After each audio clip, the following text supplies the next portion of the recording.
स्वागत है आपका दिव्य हिमाचल टीवी में। मैं हूं दीक्षा शर्मा। शाम के 6 बज चुके हैं और प्रदेश की तमाम खबरों के साथ हम आपके समक्ष आ चुके हैं। कई लेटेस्ट अपडेट्स आज इस बुलेटिन में हम आपके साथ साझा करने वाले हैं। खास तौर पर हिमाचल प्रदेश में ईडी की ओर से जो बड़ी कार्रवाई की गई है, उसके बाद खनन माफियों में हड़कंप मच गया है और एक गिरफ्तारी किस व्यक्ति की गई है, 2 पर मामले दर्ज किए गए हैं। तकरीबन 12 जगहों पर छापे आज भी ईडी की ओर से डाले गए हैं। ये पूरी जानकारी बारीकी से हम आप तक पहुंचाने वाले हैं। जिस व्यक्ति की गिरफ्तारी हुई है उसके काफी अच्छे संबंध सरकार के साथ भी बताए जा रहे हैं और अन्य जानकारी भी इससे संबंधित निकलकर सामने आई है। ये अपडेट हम आप तक पहुंचाएंगे।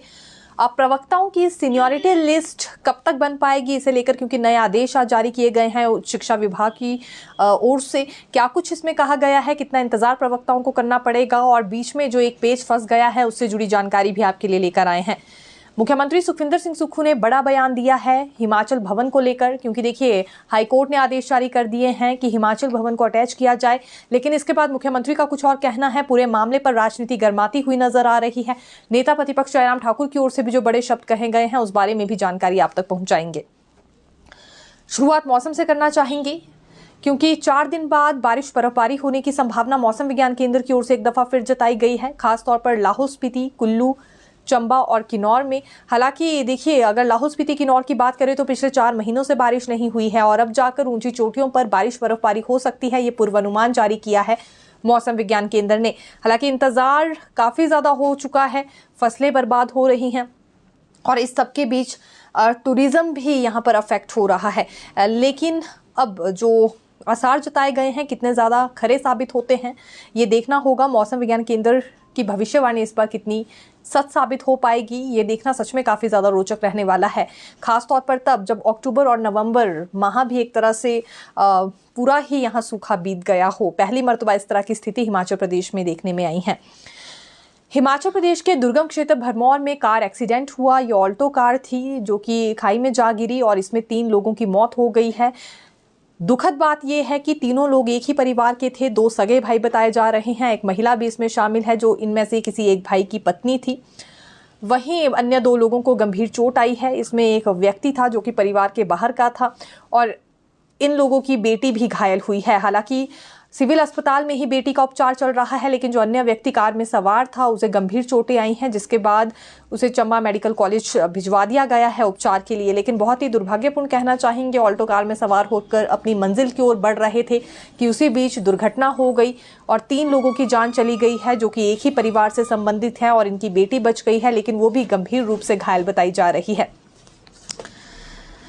एचआरटीसी के 13 रूट बंद कर दिए गए हैं। अभी दिल्ली में पॉल्यूशन काफ़ी ज़्यादा बढ़ गया है, जिसकी वजह से वहाँ महज इलेक्ट्रिक सीएनजी और BS6 टाइप बसेस ही प्रवेश कर सकती हैं, लेकिन हिमाचल सरकार के पास BS6 टाइप बसेस नहीं हैं। हालांकि सुपर लग्जरी बसेस खरीदी जा रही हैं, लेकिन प्रक्रिया दिसंबर तक पूरी हो पाएगी। 30 दिसंबर को ये 24 के करीब नई सुपर लग्जरी बसेस आएंगी। टेंडर इनके लिए पूरे हो चुके हैं। मौजूदा समय में BS4 टाइप बसेस हैं, लेकिन उन्हें भी प्रवेश करने की इजाज़त अभी दिल्ली में नहीं है, जिस वजह से 13 रूट क्लब करने पड़े हैं और इससे उन यात्रियों को बड़ी परेशानी आ रही है जो दिल्ली जाना चाह रहे हैं या दिल्ली से हिमाचल भी आना चाह रहे हों। अभी इलेक्ट्रिक बसेस की खरीद प्रक्रिया शुरू की गई है, हालांकि यहाँ है भी, लेकिन ये ज़रूरी है कि BS6 टाइप बसेस हों जिससे कम से कम पॉल्यूशन वहाँ पर हो। दिल्ली में दिवाली के बाद पॉल्यूशन इतना ज़्यादा बढ़ गया है कि उस इलाके से काफ़ी लोग हिमाचल का रुख कर रहे हैं सिर्फ और सिर्फ पॉल्यूशन से बचने के लिए। दिवाली के बाद अक्सर वहाँ ऐसा ही देखने में आता है, काफ़ी ज़्यादा फॉग भी बढ़ जाती है। पॉल्यूशन से कई बीमारियों से वहाँ पर लोग ग्रस्त हुआ करते हैं और इसी बीमारी से बचने के लिए हिमाचल प्रदेश का रुख करना चाहते हैं, लेकिन एचआरटीसी के पास अभी इस वक्त बसेज नहीं है। 13 बसेज की तकरीबन कमी बताई जा रही है, जिस वजह से 13 रूट्स को क्लब करना पड़ा है। साधारण बसेस ही अभी तक एचआरटीसी के पास उपलब्ध हैं और उसमें अगर लग्जरी बसेस को लेकर भी जानकारी दें तो देखिए BS4 टाइप तक बसेस हैं, लेकिन BS6 बसेस नहीं हैं। अब ये सुपर लग्जरी बसेस जब आएंगी उसके बाद ही आवाजाही शुरू हो पाएगी। हालांकि तब तक हो सकता है कि दिल्ली में भी अन्य बसेस को प्रवेश करने दिया जाए।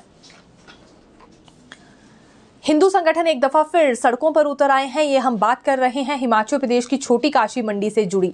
वहां पर अभी भी अवैध निर्माण नहीं हटाया गया है। इस आरोप के साथ हिंदू संगठनों ने फिर सड़कों पर उतर के प्रदर्शन किया है और ये हिंदू संगठनों की ओर से दावा जताया गया है कि आने वाले दिनों में ये आंदोलन को लेकर पहले चेतावनी भी नहीं देंगे, सीधे सड़कों पर उतरेंगे और हजारों के करीब ये संख्या जुटने वाली है। इसलिए जरूरी है कि समय रहते ही नगर निगम आयुक्त कोर्ट के फैसले को वहां पर लागू किया जाए। मंडी नगर निगम आयुक्त कोर्ट ने यह फैसला सुनाया था कि अवैध निर्माण हटाया जाए मंडी में जो मस्जिद बनी है, लेकिन मुस्लिम पक्ष के लोगों का यह मानना है कि 2013 में बारिश से जो हिस्सा टूट गया था महज वही वहां पर दोबारा से 2023 में खड़ा किया गया है। अगस्त 2023 में इसे फिर से बनाया गया था, तो ये कोई अवैध नहीं है। पहले से ये इमारत वहां खड़ी थी लेकिन टूट गई थी, जिस वजह से पुनः इसका निर्माण किया गया है। और नगर निगम मंडी आयुक्त कोर्ट ने भी यहाँ पर फैसला उचित नहीं सुनाया है, यानी कि दोनों पक्षों की बात नहीं सुनी गई है। मुस्लिम पक्ष को इसमें अनदेखा किया गया है और सही से इनकी तरफ के फैक्ट्स को ना जाना गया, ना सुना गया और ना ही इन्हें अपनी बात कहने का मौका दिया गया है। लेकिन हिंदू संगठन के लोग सड़कों पर उतर गए हैं और हिंदू संगठनों की ओर से चेतावनी ये दे दी गई है कि अब बड़ा आंदोलन ये करेंगे। यहाँ पर बात बार बार खसरा नंबर 1280 को लेकर हो रही है। इसमें हिंदू संगठनों का कहना है कि इस खसरे नंबर को लेकर पूरी तरह से जांच होनी चाहिए और यहाँ खुदाई भी होनी चाहिए, क्योंकि जहाँ ये कमरा है वहाँ पहले देवस्थल हुआ करता था, हिंदू समाज का देवस्थल था, लेकिन वहाँ जबरन मुस्लिम समुदाय ने कब्जा कर लिया है। यदि खुदाई की जाएगी तो देवी देवताओं की प्रतिमाओं को लेकर भी कुछ अवशेष वहाँ पर मिल सकते हैं। ये बड़ी बात हिंदू संगठनों की ओर से कही गई है। ये बार बार दावा कर रहे हैं कि खसरा नंबर 1280 के नीचे खुदाई की जाए और इसकी पूरी तरह से जाँच पड़ताल हो। वोकेशनल शिक्षकों के साथ मीटिंग होने वाली है अगले कल। पिछले कई दिनों से प्रदर्शन कर रहे हैं, एक तरह से हड़ताल पर ही ये बैठ गए थे, कक्षाओं का बहिष्कार कर रहे थे। शिमला के चौड़ा मैदान में इनकी ओर से प्रदर्शन किया जा रहा है। लंबे दिनों तक इनकी ओर से प्रदर्शन किया गया, तकरीबन देखा जा सकता है 2 से 3 हफ्ते से भी ऊपर का यहाँ समय हो चुका है। लेकिन अब कहीं जाकर राहत भरी खबर इनके लिए भी निकलकर सामने आई है। शिक्षा मंत्री रोहित ठाकुर ने आश्वासन दिया था इन्हें कुछ रोज पहले कि जल्दी ही कोई बीच का रास्ता निकालने की कोशिश की जाएगी। ये रेगुलर पॉलिसी की दरअसल मांग उठा रहे हैं। इनका कहना है एक रेगुलर पॉलिसी बनाई जाए, डायरेक्ट विभाग के दायरे में लाया जाए और कंपनियों को बाहर का रास्ता दिखाया जाए, क्योंकि इनका शोषण हो रहा है और ज़्यादा प्रताड़ित नहीं होंगे। तो इसी वजह से लंबे समय से प्रदर्शन कर रहे थे और अब अगले कल सचिवालय में मीटिंग बुलाई गई है, जिसमें शिक्षा मंत्री रोहित ठाकुर भी होंगे, शिक्षा सचिव भी होंगे और इसके अलावा समग्र शिक्षा के डायरेक्टर भी होंगे। उच्च शिक्षा विभाग के निदेशक भी इस मीटिंग में मौजूद रहने वाले हैं और सबसे बड़ी बात कि इस पक्ष को भी बुलाया गया है, यानी कि वोकेशनल टीचर्स भी जाने वाले हैं। वोकेशनल टीचर्स की ओर से भी एक प्रेजेंटेशन दिखाई जाएगी, जिसमें ये बताएंगे कि आउटसोर्स पॉलिसी की ज़रूरत क्यों है और आउटसोर्स पॉलिसी कैसी इनके लिए होनी चाहिए, यानी कि सजेशंस इनकी ओर से दिए जाएंगे। दूसरी ओर शिक्षा मंत्री रोहित ठाकुर का ये कहना है कि जैसा एसएमसीज के लिए समाधान किया गया है, कुछ वैसा ही रास्ता वोकेशनल टीचर्स के लिए भी निकाला जाएगा। अभी एलडीआर कोटे के तहत तो इन्हें लाया नहीं जा सकता, ऐसी कोई पॉसिबिलिटी नहीं है, लेकिन हो सकता है इसी तरह का कोई दूसरा कोटा इनके लिए तैयार कर दिया जाए। हालांकि इतना जरूर है कि एसएमसीज को भी परीक्षा देनी पड़ रही है एलडीआर कोटे के तहत आने के लिए, तो ऐसी कोई परीक्षा या चुनौती इनके लिए भी रखी जा सकती है, जिसके बाद ये डायरेक्टली विभाग के दायरे में आएंगे। लंबा प्रदर्शन इनकी ओर से किया गया, काफी दिनों से हड़ताल पर बैठे थे, कक्षाओं का बहिष्कार कर रहे थे और मजबूरन अब मीटिंग सरकार को बुलानी पड़ी है। अगले कल जो भी बड़ी अपडेट निकलकर सामने आएगी उस बारे में जानकारी देंगे। आज भी हालांकि सचिवालय में मीटिंग हुई है इनसे संबंधित, लेकिन इसमें वोकेशनल टीचर्स को नहीं बुलाया गया था, सिर्फ शिक्षा मंत्री रोहित ठाकुर और इसके अलावा अधिकारी मौजूद थे और चर्चा इन पर हुई है काफी लंबी देर तक, जिसके बाद ये तय हुआ कि क्यों ना अगले कल वोकेशनल टीचर्स को भी बुलाया जाए, इनके कुछ एक सजेशंस लिए जाएं। पॉलिसी बनाने में कितना वक्त अब लग जाता है या पॉलिसी को छोड़कर कोई नया रास्ता जो निकाला जाएगा उसमें कितना ज़्यादा समय सरकार लेती है, ये सबसे ज़्यादा गौर करने वाली बात है, क्योंकि वोकेशनल टीचर्स अभी भी प्रदर्शन कर रहे हैं, इनकी हड़ताल अभी भी जारी है और तब तक नहीं उठेंगे जब तक समाधान इनके लिए नहीं निकाल लिया जाता है। देखिए, हिमाचल हाई कोर्ट ने दिल्ली स्थित राज्य सरकार के हिमाचल भवन की संपत्ति को अटैच करने के आदेश दिए हैं। हालांकि आज ये मामला काफी ज्यादा गरमाया हुआ है और खुलकर इस पर राजनीति भी दोनों दलों की ओर से यहाँ की जा रही है। जज अजय मोहन गोयल की अदालत ने सेली कंपनी को 74 करोड़ रुपए का अपफ्रंट प्रीमियम न देने के मामले में यह आदेश दिए हैं। इतना ही नहीं, कोर्ट ने कंपनी को अपफ्रंट प्रीमियम पर 7% ब्याज भी देने को कहा है। यह ब्याज उन अधिकारियों से लिया जाएगा जिनकी लापरवाही के कारण कंपनी को अपफ्रंट प्रीमियम 13 जनवरी 2023 के सिंगल बेंच के आदेशों के बावजूद नहीं दिया गया। कोर्ट ने अब ऊर्जा सचिव को 15 दिन के अंदर आरोपी अधिकारियों की पहचान करने के निर्देश दिए हैं। इनकी लिस्ट बनाई जाएगी और अधिकारियों के नाम कोर्ट को बताए जाएंगे। आरोपी अधिकारियों से ब्याज की राशि वसूल कर कंपनी को दी जाएगी। इसे लेकर अगली सुनवाई में अलग से आदेश जारी किए जाएंगे। अब इस मामले की सुनवाई 6 दिसंबर को होने वाली है। दिल्ली में लगभग 32 कमरों का हिमाचल भवन है और एक तरह से ये नीलामी होने जा रही है, जिसके बाद चर्चे हिमाचल प्रदेश के हर जगह हो गए हैं और यहाँ विपक्ष को फिर उंगली उठाने का मौका मिल गया है कांग्रेस सरकार पर। नेता प्रतिपक्ष जयराम ठाकुर ने आज बड़ी बात ये कही है कि इससे ज़्यादा दुर्भाग्यपूर्ण कुछ नहीं हो सकता है कि हिमाचल की शान जिसे दिल्ली में कहा जाता है वो हिमाचल भवन है, 32 कमरों का भवन है और इसकी नीलामी हो रही है। ये हिमाचल भवन की नीलामी नहीं है बल्कि हिमाचल की ही नीलामी की शुरुआत हो चुकी है कांग्रेस सरकार के राज में। ये बड़ा बयान आज इनकी ओर से दिया गया है। दूसरी बात इन्होंने ये भी कही कि पूरे देश के हाइडल पावर का 1/4 बिजली उत्पादन हिमाचल प्रदेश में होता है और इसे बढ़ाया भी जा सकता है, लेकिन इस पर सरकार ध्यान नहीं दे रही है और अव्यवहारिक नियम लाए जा रहे हैं। ये प्रदेश सरकार की तानाशाही ही तो है जो इस तरह के नियम लाए जा रहे हैं जिससे बिजली उत्पादन बिल्कुल समाप्त होता हुआ नजर आ रहा है या फिर संभावनाएं बिजली उत्पादन को लेकर खत्म की जा रही हैं। ये सही नहीं है। जब भी इसका विरोध बिजली बोर्ड के कर्मचारियों ने किया तो हमेशा से उनकी आवाज़ दबाने की कोशिश की गई है और कांग्रेस सरकार तो कोशिश ये कर रही है कि यहाँ निवेशक आ ही ना पाए। इसके लिए सभी संभावनाओं को खत्म किया जा रहा है। ये नेता प्रतिपक्ष जयराम ठाकुर के शब्द हैं। आज बड़ा बयान इनकी ओर से दिया गया है, लेकिन सुक्खू सरकार के 2 मंत्रियों ने नेता प्रतिपक्ष को नसीहत भी दी है, जिसमें एक राजस्व मंत्री जगत सिंह नेगी हैं। उनका कहना है कि ये मामला 2009 का है। उस वक्त हिमाचल प्रदेश में भाजपा की ही सरकार थी और बड़ी बात ये भी यहाँ जगत सिंह नेगी की ओर से कही गई है कि ठीक है, जो कोर्ट के आदेश हैं सर्वमान्य हैं और जो भी कार्रवाई अब इसमें की जा सकती है कानूनी तौर पर भी वो की जाएगी। लेकिन नेता प्रतिपक्ष हमेशा खुश हो जाते हैं जब भी हिमाचल के खिलाफ कोर्ट की ओर से कोई आदेश दिया जाता है। लगता है नेता प्रतिपक्ष को हिमाचल प्रदेश के हितों की चिंता नहीं है।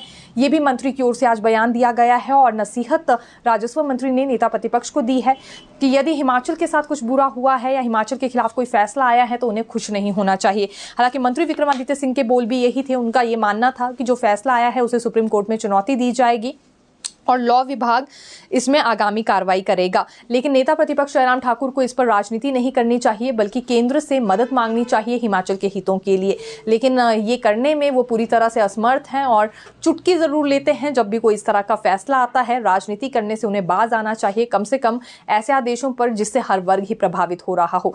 ये उन्होंने इसलिए कहा क्योंकि हिमाचल भवन, जिसे कि हम 32 कमरों का भवन बता रहे हैं दिल्ली में, वहाँ ब्यूरोक्रेट्स, अन्य VIP और आम लोग भी ठहरा करते थे काफ़ी कम किराए में। देखिए, मुख्यमंत्री सुक्खू ने भी अब इस पर अपनी बड़ी प्रतिक्रिया दी है, जिसमें उनका कहना है कि ये साल 2009 का केस है। मोजर बेयर कंपनी ने लाहौल स्पीति में एक प्रोजेक्ट लिया, उस प्रोजेक्ट पर उन्होंने बोली लगाई। अपफ्रंट प्रीमियम का यह मतलब होता है कि प्रोजेक्ट चले या ना चले वो सरकार को देना ही होता है।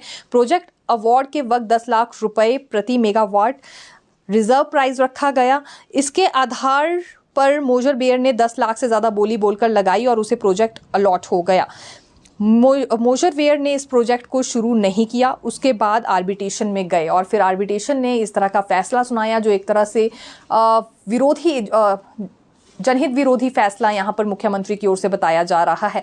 हालांकि अब इस पूरे मामले में क्या कुछ कहा जाता है और सरकार की ओर से और आने वाले दिनों में क्या किया जाएगा, ये देखना काफ़ी ज़्यादा रोचक रहेगा, क्योंकि हर ओर चर्चे यही है कि हिमाचल भवन की एक तरह से नीलामी हो गई, इसे अटैच कर दिया गया है और हाईकोर्ट की ओर से आदेश जारी हो चुके हैं। साथ ही साथ उन अधिकारियों पर भी गाज गिरने वाली है जिनकी लापरवाही के चलते यहाँ तक बात पहुंची है। लिस्ट क्योंकि इनकी मंगवा ली गई है कोर्ट में। प्रवक्ताओं की सीनियरिटी लिस्ट पर आना चाहेंगे। सरकारी स्कूलों में तैनात प्रवक्ताओं को थोड़ा सा इंतजार करना पड़ेगा अपनी सीनियरिटी लिस्ट पर नए सिरे से, क्योंकि सीनियरिटी लिस्ट बनेगी और नए सिरे से ही अब फाइनल भी होने वाली है। ताज मोहम्मद केस, ये सभी आप जानते होंगे, वही केस है जिसमें कि नियुक्ति की तिथि से वरिष्ठता का लाभ मांगा जा रहा था और हाई कोर्ट और सुप्रीम कोर्ट दोनों जगह सरकार इस मामले में हार गई है। हाई कोर्ट और सुप्रीम कोर्ट दोनों जगह ये आदेश क्योंकि जारी कर दिए गए कि नियुक्ति की तिथि से ही सीनियरिटी का लाभ शिक्षकों को दिया जाए। ये खासतौर पर TGTs को लेकर यहाँ आदेश जारी हुए थे। अब TGT शिक्षकों की सीनियरिटी लिस्ट तैयार होगी और जब तक टीजीटीज़ की सीनियरिटी लिस्ट फाइनल नहीं हो जाती है तब तक अगले प्रवक्ताओं की यहाँ पर सीनियरिटी लिस्ट तैयार नहीं की जाएगी। ये उच्च शिक्षा विभाग के निदेशक की ओर से आदेश जारी कर दिए गए हैं कि पहले टीजीटीज़ की लिस्ट फाइनल की जाए, उसके बाद फिर प्रवक्ताओं की लिस्ट तैयार होगी नए सिरे से और फाइनल भी तभी की जाएगी। फाइनल करने के बाद आपत्तियां शिक्षक वर्ग से मांगी जाएगी। इसके लिए अभी कुछ दिन और ज़्यादा लग सकते हैं। हालांकि देखिए, अगर हम आरएडबी रूल्स की बात करें तो अब जो प्रवक्ता हैं, खैर जिन्हें स्कूल लेक्चर न्यू भी कहा जाता है, इसमें 50% पद क्योंकि प्रमोशन के आधार पर भरे जाते हैं और 50% पद सीधी भर्ती के माध्यम से भरे जाते हैं। तो जो प्रमोशन वाइज अब यहाँ पर पदों पर भर्ती होनी है, इसमें सीनियरिटी लिस्ट तैयार होगी, लेकिन इंतज़ार करना पड़ेगा टीजीटी की लिस्ट का। पहले यहाँ टीजीटी की सीनियरिटी लिस्ट फाइनल होगी, ये क्योंकि ताज मोहम्मद केस के अनुसार ही प्रक्रिया को अब अंजाम दिया जा रहा है। जैसे कि आदेश जारी किए गए थे कि नियुक्ति की तिथि से ही सीनियरिटी का लाभ शिक्षकों को दिया जाए, खासतौर पर वो शिक्षक जिन्होंने कोर्ट का दरवाज़ा खटखटाया था। तो ये बड़ी जानकारी है, तो इसीलिए प्रवक्ताओं को इंतज़ार करना होगा टीजीटी की लिस्ट फाइनल होने का सीनियरिटी वाइज। ईडी की बड़ी कार्रवाई आज हिमाचल प्रदेश में हुई है, जिसके बाद खनन माफिया में पूरी तरह से हड़कंप मच गया है। जिला हमीरपुर के नदौन से एक व्यक्ति को गिरफ्तार कर लिया गया है। ये स्टोन क्रशर मालिक थे। हालांकि जून के अंत की ये बात है जिस वक्त दबिश दी गई थी ईडी की ओर से और कई बड़े खुलासे उस वक्त भी हुए थे। और जिस व्यक्ति को गिरफ्तार किया गया है जो कि नदौन से संबंधित है, स्टोन क्रशर मालिक है, इन्हें बार बार दिल्ली भी पूछताछ के लिए बुलाया जा रहा था, लेकिन इस व्यक्ति के तार यूपी के सराहनपुर और अन्य इलाके में भी जुड़े थे खनन माफिया को लेकर ही, जिसके बाद गिरफ्तारी हुई है। आज कोर्ट में भी पेश किया गया है। इसी मामले में 2 अन्य लोगों पर भी मामला दर्ज किया गया है जो कि ब्यास नदी में अवैध खनन करते हुए पाए गए हैं। एक और अज्ञात व्यक्ति है जिस पर केस दर्ज हुआ है। लेकिन हिमाचल और यूपी 2 राज्यों की अब यहाँ बात हो गई है। जो खनन माफिया के तार हैं हिमाचल से लेकर यूपी तक जुड़े हुए थे और गाजियाबाद के कोर्ट में ही इस आरोपी को आज पेश किया गया है। चौंकाने वाली बात यह है कि नदौन से संबंधित व्यक्ति जो स्टोन क्रशर मालिक है जिसकी गिरफ्तारी हुई है, काफ़ी अच्छे संबंध राज्य सरकार के साथ भी रहे हैं और शायद यही एक बड़ी वजह रही कि सबसे पहले दबिश इसी के इलाके में और इसी के स्टोन क्रशर पर दी गई। 12 परिसरों पर आज छापेमारी की गई है ईडी की ओर से, जो आरोपियों के परिसर हैं। अब इसके बाद नए और खुलासे हो सकते हैं। ईडी की अगली कार्रवाई क्या होगी इस पर हर किसी की नज़र बनी रहेगी।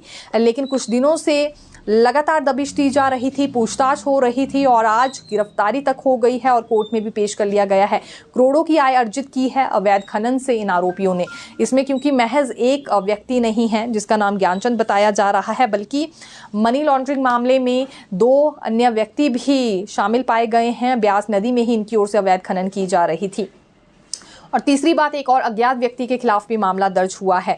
ये हिमाचल से लेकर यूपी तक अवैध खनन को लेकर अंजाम दे रहे थे। ये बड़ी बात है। फिलहाल कोर्ट में पेश किया गया है और अब अगली कार्रवाई पर नजर रहने वाली है ईडी की, क्योंकि पूछताछ अब और ज़्यादा बढ़ाई जाएगी और भी डॉक्यूमेंट्स चेक किए जा रहे हैं, सभी रिकॉर्ड्स खंगाले जा रहे हैं। आज जिन 12 परिसरों पर दबिश दी गई है जो कि आरोपियों के 12 परिसर हैं, वहाँ से और भी कई बड़े खुलासे निकलकर सामने आ सकते हैं। तो ये भी बड़ी जानकारी कहना चाहेंगे आज की।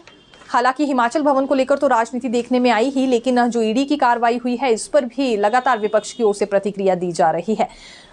जब से कांग्रेस सरकार बनी है तब से लेकर खनन माफिया का राज बढ़ गया है, ये भी नेता प्रतिपक्ष जयराम ठाकुर की ओर से आज बड़े शब्द कहे गए हैं।